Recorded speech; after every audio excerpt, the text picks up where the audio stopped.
Hello everyone, this is Matthew, and welcome back to 5e Strats. I referenced last time that Sand Wall is somewhat obscure, being a wizard-only spell that doesn't do much on its own. However, not all wall spells are so unfortunate, Wall of Fire being a prime example.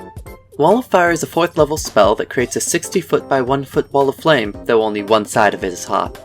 Creatures must make a dexterity saving throw whenever they start their turn within 10 feet of the hot side of the wall, or when they move into said range for the first time. On failed save they take 5d8 fire damage, and on successful save they take half as much. Moving on from spell descriptions, this combo activates at level 7, requiring a wizard, as well as one of the many other classes that has access to Wall of Fire. First, cast Firewall between yourself and the enemies. This isn't about dealing damage to them, but about making them aware of the Firewall's presence.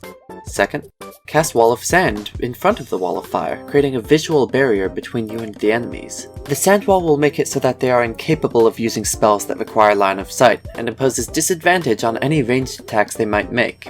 While in the meantime, the Wall of Fire will dissuade any attempts to walk through it to try and close the gap for melee strikes.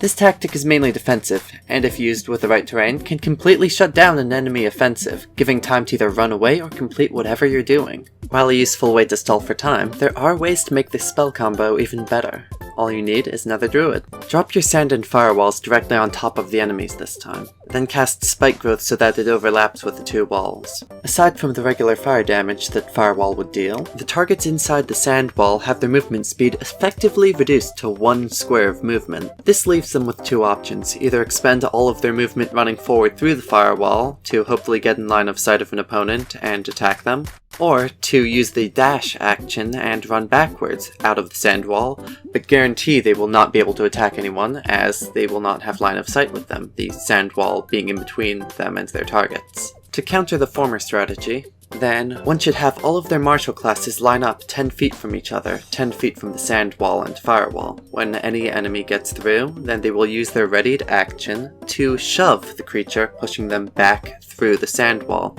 meaning that they will take more damage at the end of their turn from the firewall, and will be stuck in the exact same situation at the start of their next turn. I hope you enjoyed. Please subscribe, comment, and like if you would. I could use the dopamine rush, and come back next week for another video. And with that out of the way, have a good day.